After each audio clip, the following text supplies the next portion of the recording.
यहां पर मुनीर का एकदम पिट्ठू की तरह दिखाई दे रहा है मोहम्मद यूनुस। क्यों कह रहे हैं हम? यूनुस राज में आतंकी जसीमुद्दीन रहमानी जेल से रिहा किया गया। ये दुर्दांत, खतरनाक अपराधी, ये आतंकी क्यों रिहा किया गया? कट्टरपंथी संगठन जमाते इस्लामी से प्रतिबंध हटाया जाना और आवामी लीग पर प्रतिबंध लगा दिया जाना, यह बताता है कि कट्टरता की राह पर आपने देखा है, कहते हैं कि जब परवाने की मौत आती है तो शमा की तरफ बड़ी तेजी से जाता है और जल जाता है।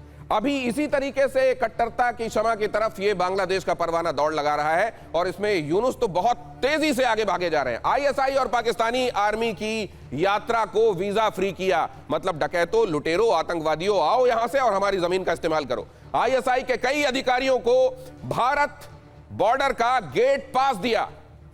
ये तमाम बातें क्या इंडिकेट करती हैं? नॉर्थ ईस्ट के हथियार तस्करों को भी जेल से रिहा किया जाना एक तरीके से यह बताता है कि नॉर्थ ईस्ट को डिस्टर्ब किया जाना, नॉर्थ ईस्ट से लेकर बंगाल की खाड़ी तक एक नेफेरियस डिजाइन को बनाना और उसको एग्जीक्यूट करना, यह जो पाकिस्तान चाह रहा है, इसमें बांग्लादेश अपने कंधे का इस्तेमाल होने दे रहा है। सूदजर, खास तौर से जब हम घुसपैठियों की बात कर रहे हैं, बांग्लादेश से आने वाली घुसपैठियों की, अभी हम देख रहे हैं एसआईआर चल रहा है तो कैसे टीना टप्पर लेके बोरा बिस्तरा बांध के वो जा रहे हैं।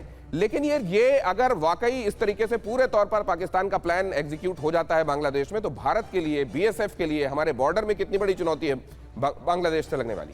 सबसे पहले तो भारत के लिए ये एक बहुत बड़ी चुनौती है, क्योंकि वेस्ट में और नॉर्थ में हमारे जो पड़ोसी हैं उनका हमारे प्रति एटीट्यूड जो है बहुत नेगेटिव है और हमेशा वो ट्रबल क्रिएट करते रहते हैं। अब हमारा जो एक तीसरा फ्रंटियर है, वहाँ पर भी ऐसी ही ताकतें अब फैल जाएंगी और जो नॉर्थ ईस्ट है वो एक 22 किलोमीटर की छोटी सी चिकन नेक से उसका रास्ता है और अगर हमारे पॉलिसी मेकर्स ने अगर इस सीमा को ज़्यादा ध्यान नहीं दिया तो उसके वहाँ पर बहुत काफ़ी नुकसान हो सकता है। उनके जो सिक्योरिटी एडवाइजर ने भी कंपैरेटिवली हमारा संबंध कॉर्डियल था, आप बता रहे थे कि बात करते थे वो लोग, कॉर्डियली रिस्पॉन्ड करते थे। कॉर्डियल अगर तब भी घुसपैठ एक बड़ी समस्या रही है तो इस समय ये कितना और बढ़ गया चैलेंज? ये घुसपैठ का चैलेंज हमेशा रहा है और अभी जो घुसपैठ में थोड़ी बढ़ोतरी हुई है,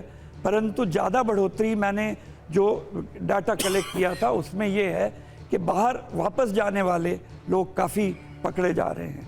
वो इसलिए कि वो अपने जो वहाँ पर फैमिली मेम्बर्स हैं उनके बारे में ज़्यादा चिंतित हैं और वो पता लगाना चाहते हैं। परंतु जो वहाँ पर स्थिति पैदा हो रही है और अगर ये कम्युनल परस्ती वाली ताकतें वहाँ पर हावी हो गई तो हो सकता है स्पेशली अवामी लीग के जो सपोर्टर्स हैं उनका आना जाना हमारे देश में बहुत ज्यादा हो जाए। तो ये इसके बहुत कई सारे रेमिफिकेशंस है। अवामी लीग पर प्रतिबंध, उन पर दबाव, उन पर अत्याचार का मायना यह है कि वो लोग भी वहां से अगर डिस्प्लेस होते हैं तो किधर जाएंगे? क्या वो भी एक चैलेंज बन जाएगा? ठीक है, ये एक दूसरा पहलू है। लेकिन इस बीच माफ कीजिएगा, आज थोड़ा मेरा गला खराब है, सब बैड थ्रोट टुडे। और बांग्लादेश से बड़ी साजिश में जुटा हुआ है पाकिस्तान। भारत में घुसपैठ कराने की साजिश में है पाकिस्तान। नॉर्थ ईस्ट के इलाके में घुसपैठ की साजिश चल रही है। यही बात हम कर रहे थे कि घुसपैठ पहले से ही भारत के लिए एक बड़ा सिरदर्द है। आने वाले दिनों में ये और बढ़ जाने वाला है क्या? अगर ऐसा है तो जिस तरह के, आई एम श्योर हमारी जो सरकार है, हमारी जो मशीनरी है, क्या काउंटर मेजर्स हैं, किस तरीके से इससे निपटना है, इसकी तैयारी कर रही होगी। लेकिन क्या पाकिस्तान हाल के 2-3 सालों में, खासतौर से मुनीर के रिजीम में, अपनी बहुत सारी साजिशों में कामयाब होता भी दिखाई दे रहा है क्या जनरल कुलकर्णी?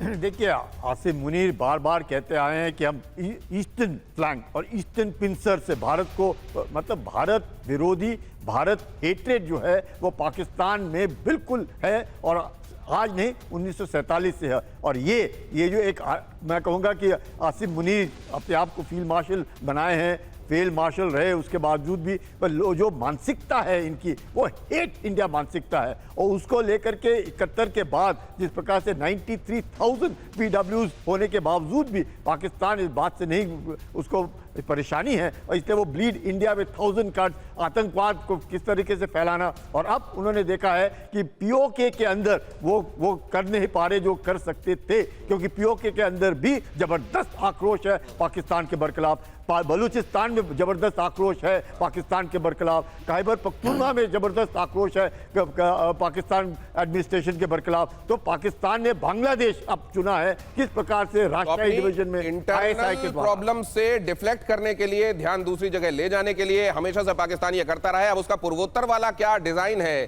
क्या साजिश है, जरा वो भी देख लीजिए। पाकिस्तान की पूर्वोत्तर वाली साजिश को डिकोड करते हैं जरा। पाकिस्तान की पूर्वोत्तर वाली साजिश, शेख हसीना के देश छोड़ने के बाद बांग्लादेश में एंटी इंडिया सेंटीमेंट को बढ़ावा दिया गया, लगातार हवा दी गई उसको। और फिर क्या किया गया, एंटी इंडिया सेंटीमेंट का फायदा उठाकर आतंकी तैयार करने की कोशिश वहां लगातार चल रही है।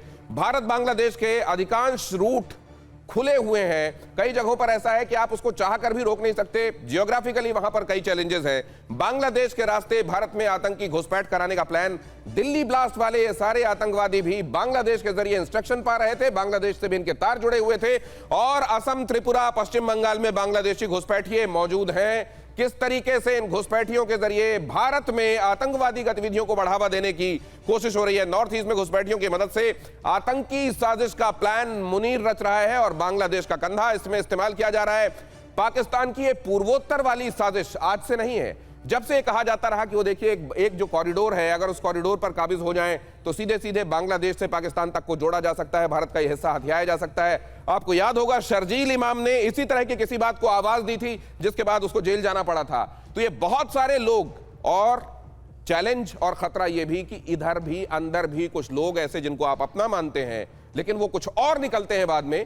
इसीलिए ये चैलेंज कितना मल्टीफोल्ड हो गया, ये चैलेंज कितना बड़ा हो गया। अशोक सज्जनहार सर, क्या ये डिप्लोमेटिकली किसी एक तरीके से ये काउंटर कर लिया जाएगा, या इसके लिए हमको अपने प्रयासों को बहुत बहुत बहुत ज्यादा बढ़ाना पड़ेगा? जी, मेरे विचार से बहुत ज़्यादा बनाना पड़ेगा। इसको हमें बहुत ही, जिसे मैं कहूँगा, मल्टी प्रॉन्ग्ड अप्रोच होना चाहिए। इसमें केवल डिप्लोमेसी काम नहीं करेगी, इसको अपने जैसे हम कर रहे हैं, अपनी जो इकोनॉमिक डेवलपमेंट, इकोनॉमिक ग्रोथ है, अब हम चौथी सबसे बड़ी अर्थव्यवस्था बन गए हैं, तीसरी बनना है और आगे जाना है। आपने जो बात कही इसी पर मैं जानना चाहता हूं जी, कि भारत की तरफ, भारत की कंपनी अगर बिजली ना दे तो बांग्लादेश में बल्ब नहीं जलता, यहां से चावल ना जाए तो वहां पर बहुत सारे पेट भूखे रहते हैं। भारत ने किस तरीके से वहां दवाइयां, वैक्सीन भिजवाई है, जरूरत पड़ने पर यह भी बताने की जरूरत नहीं है। ऐसे में कैसे पाकिस्तान के जाल में फंसता जा रहा है बांग्लादेश? क्या उसको ये नहीं समझ में आ रहा है कि उसकी तरक्की, उसकी खुशहाली किसके साथ रहने में? देखिए, वो उनके लिए, जैसे अभी जनरल कुलकर्णी ने बताया, जो उनके लिए वो उनकी इकॉनमी, उनकी अर्थव्यवस्था, उससे क्या फ़ायदा हो सकता है, क्योंकि भारत तो उसका लाइफलाइन है सब तरीके से। भारत ने हर तरीके से उसकी सहायता की है। 8 से 10 बिलियन डॉलर दिनेश जी हमने उनको दिया है, चाहे वो ग्रांट हो, लोन हो, लाइन ऑफ क्रेडिट हो, तो इतना फ़ायदा उनको गया है। वो वहाँ से नेपाल से इलेक्ट्रिसिटी इंपोर्ट कर पाते हैं, हर तरीके की सहूलियत हमने उनको दी है। तो उनको ये समझना चाहिए कि बांग्लादेश में आइडियोलॉजी उनकी जो है। आपका अनुभव as a human being, you are a seasoned campaigner that ways, क्या ऐसा भी होता है सर, अच्छाई से भी कुछ दिनों बाद किसी एक मुल्क को या किसी एक इंडिविजुअल को ऊब होती है और वो वापस किसी तरह की परेशानी में फंसने को भी तड़फड़ाता है कई बार? क्या ऐसा भी होता है सर? जी देखिए, ऐसा मैं कहूँगा, जो ये केवल देश के लिए नहीं, परंतु जो लोग हैं उनकी जिंदगी में भी अगर कुछ उथल पुथल नहीं हो तो वो बोर हो जाते हैं। वो कहते हैं कुछ ना कुछ हमको एडवेंचर चाहिए। ये देखिए, आपके आईएसआईएस वगैरह के जो लोग हैं, अलकायदा के लोग हैं, यंग पीपल वहां किस लिए जाते हैं? They are going there to seek adventure, जो भाई हमारे लिए कुछ। जब मैंने किसी से बात की सर, किसी एक्सपर्ट से जो कि काउंटर टेरर में बड़े मास्टर हैं, जी, उन्होंने कहा ये जो आप ये पढ़े लिखे लोगों को इंडोक्ट्रिनेट होते हुए देख रहे हो, ये बहुत सारे ऐसे लोग हैं जो अपने पैसे से, समृद्धि से, खुशहाली से ऊब गए हैं। बिल्कुल। और इनको अब किसी तरीके का एक एडवेंचर चाहिए और इसलिए भी ऐसा किया जा रहा है। और मुझको लगता है बांग्लादेश भी इसी तरह के किसी एडवेंचर की गिरफ्त में बहुत जल्द जाएगा और उसके बाद पछताएगा।